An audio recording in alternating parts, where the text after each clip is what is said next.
తెలంగాణలో కొద్ది రోజులుగా కురుస్తున్న వర్షాలకు వాగులు వంకలు పొంగి పొర్లుతున్నాయి. ప్రాజెక్టులు జలకలను సంతరించుకొని నిండుకుండల్లా కనిపిస్తున్నాయి. భద్రాద్రి కొత్తగూడెంలో గోదావరికి వరద ఉధృతి కొనసాగుతుంది.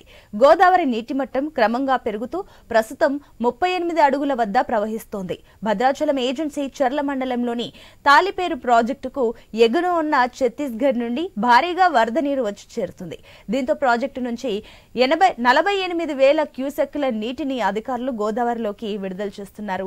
ఎగువన ఉన్న వాగులు వంకలు పొంగి పొర్లుతుండటంతో ఆ వరద నీరు కూడా వచ్చి చేరుతుంది.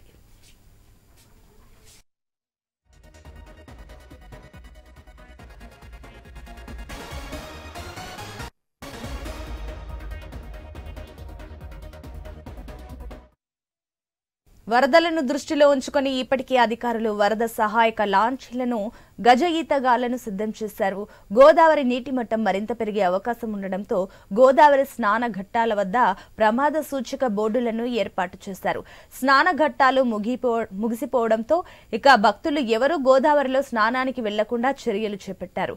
గోదావరి నీటి మట్టం 43 అడుగులకు చేరుకుంటే భద్రాచలం వద్ద మొదటి ప్రమాద హెచ్చరికను అధికారులు జారీ చేస్తారు. తాలిపేరు ప్రాజెక్టు 25 గేట్లు పూర్తిగా ఎత్తి 48,000 క్యూసెక్కులకు పైగా నీటిని అధికారులు గోదావరిలోకి వదులుతున్నారు. మరో 2-3 రోజుల పాటు ఈ వరద ప్రభావం ఉండే అవకాశం ఉందని కేంద్ర జలవనరుల శాఖ అధికారులు వెల్లడిస్తున్నారు.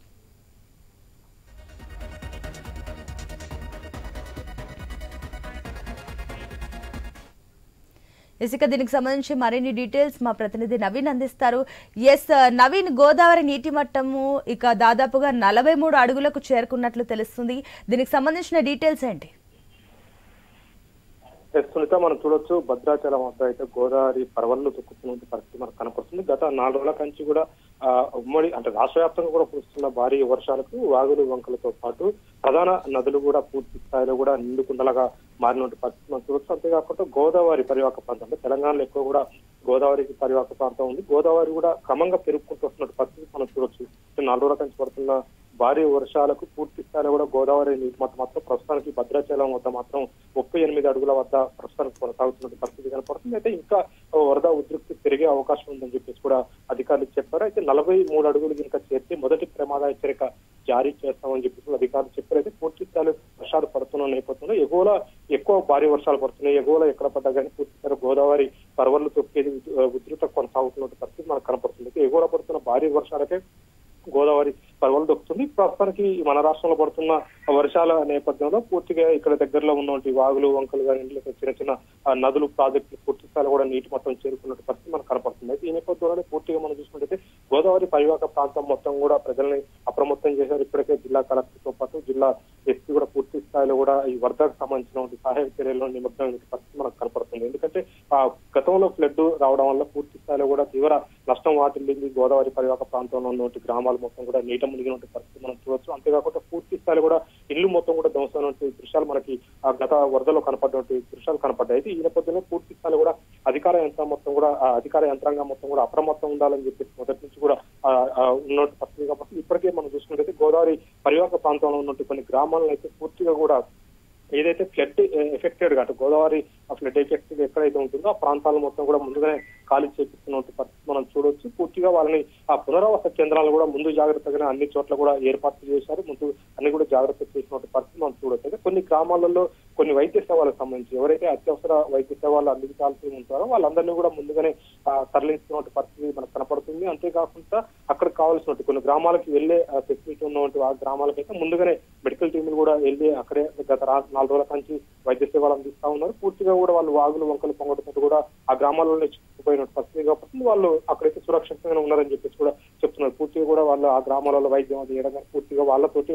ఉన్నటువంటి పరిస్థితి కాబట్టి ఏదైనా గోదావరి ఫ్లడ్ వస్తున్న నేపథ్యంలో పూర్తిగా ఇంకా పెరిగే అవకాశం ఉందని కూడా చెప్తున్నారు అధికారులు. ఎందుకంటే పైన ఎగువలో పడుతున్నటువంటి వరద బాగా ఉధృతితో కొనసాగుతుంది. అంతేకాకుండా జిల్లాల నుంచి కూడా మనం చూసుకుంటే ఉమ్మడి ఖమ్మం జిల్లా వ్యాప్తంగా చూసుకున్నట్టయితే పూర్తిగా మన తాలిపేరు ప్రాజెక్టు కూడా దాదాపుగా కొద్దిసేపటి కిందట 22 గేట్లు కూడా ఎత్తిన పరిస్థితి కాబట్టి మొత్తం కూడా ఆ వరదని దిగువలకు అటు గోదావరిలోకి వదిలేరు. అంతేకాకుండా కిన్నరసానికి సంబంధించినటువంటి నదికి సంబంధించి ఏదైతే కిన్నరసం ప్రాజెక్టు కూడా రోజు కూడా గేట్లు ఎత్తి అది కూడా గోదావరిలోకి వరద వదులుతున్న పరిస్థితి కాబట్టి పూర్తి స్థాయిలో కూడా గోదావరి అయితే ఉద్రిక్తత ప్రవహిస్తుంది. పూర్తిగా కొన్ని భద్రాచలం ప్రాంతంలో మనం చూసుకున్నట్టయితే భద్రాచలం వాసుపతిగా భయాందోళనకు గురవుతున్నారు. ఎందుకంటే గత నవీన్ ఇప్పుడు ఏదైతే మరో 2-3 రోజుల పాటు ఇదే వరద ప్రభావం ఉండే అవకాశం ఉండే ఛాన్సెస్ ఉన్నాయంటూ కూడా అటు కేంద్రం చెప్పడం అయితే జరిగింది.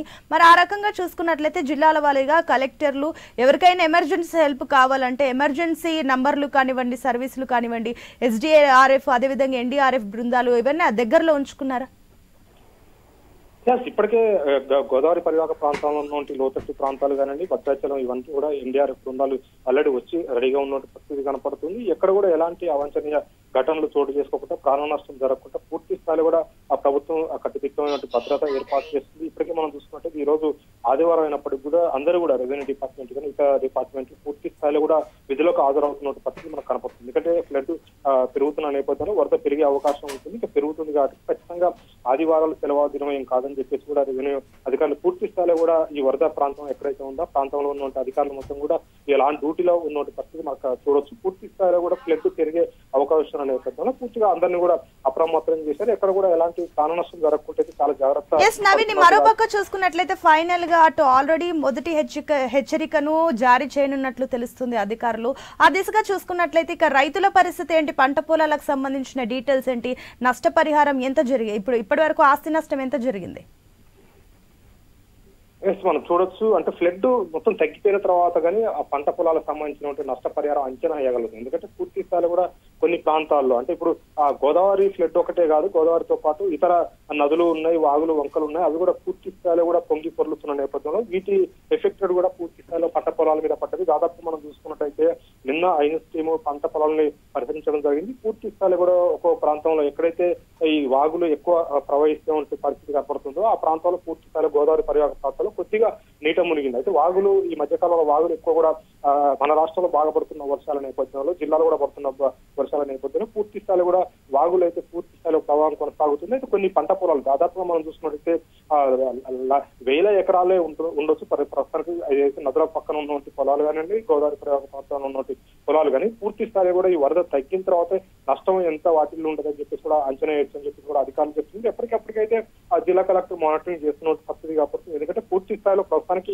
పంట పొలాలు అనేది ఖచ్చితంగా నీట మునుగుతాయి. వరద వచ్చినప్పుడు ఖచ్చితంగా నీట మునిగే అవకాశం ఉంటుంది. కానీ ఎక్కడ కూడా ఎలాంటి ప్రాణ నష్టం జరగకుంటాయి. ఎందుకంటే రైతులు కానివ్వండి, ఇటు మేకల కాపర్లు కానీ, ఇటు గేదెల కాపర్లు వీళ్ళందరూ కూడా బయటికి వెళ్లే ప్రమాదం ఉంటుంది. వాళ్ళు ఎట్టి పరిస్థితిలో బయటికి వెళ్ళకూడదు కానీ ఎందుకంటే వాగులొంకలు పొంగుతున్న నేపథ్యంలో పూర్తి స్థాయిలో వాళ్ళు ఎక్కడికో బయటికి వెళ్ళి నది దాటాటిపోవడం లేదా వాగులు దాటాటిపోవడం చేస్తారు. పోయిన తర్వాత ఇవి ఇంకా ప్రభావం కొనసాగుతున్న నేపథ్యంలో వాళ్ళ చిక్కుకునే ప్రమాదం కూడా నేపథ్యంలో ఎక్కడికి కూడా ఎవరు కూడా వెళ్ళొద్దని చెప్పారు. పూర్తిగా మనం చూసుకున్నట్టయితే గోదావరి పరివాహక ప్రాంతంలో దాదాపుగా పంట పొలాలు మొత్తం కూడా నీట మునిగిన పరిస్థితి కాబట్టి దాదాపుగా పంట పొలాలనే 2-3 ఫీట్ల మేర కూడా వరద పోటెత్తున్న పరిస్థితి మనకు కనపడుతుంది. అయితే పూర్తి స్థాయిలో ఈ నష్టపరిహారం అనేది నష్టం ఎంత వాటిల్లింది అనేది మాత్రం కూడా వరదలు తగ్గిన తర్వాత అంచనా వేస్తామని చెప్పేసి కూడా అధికారులు చెప్పారు. ఎందుకంటే పూర్తి స్థాయిలో కూడా భారీ నష్టమే ఉంటుంది. ఎందుకంటే దాదాపుగా 4-5 రోజుల నుంచి పడుతున్న భారీ వర్షాల నేపథ్యంలో జిల్లా మొత్తం కూడా అతలకుతలం అవుతున్న పరిస్థితి మనం చూడవచ్చు. పూర్తి స్థాయిలో కూడా మనం చూసుకున్నట్టయితే మొన్న 2 రోజుల కిందట అశ్వరాపేటలో పెద్దవాకు సంబంధించిన ప్రాజెక్టు గండిపట్టడంతో కూడా దాంట్లో కూడా వేలాది ఎకరాలు కూడా పూర్తి స్థాయిలో కూడా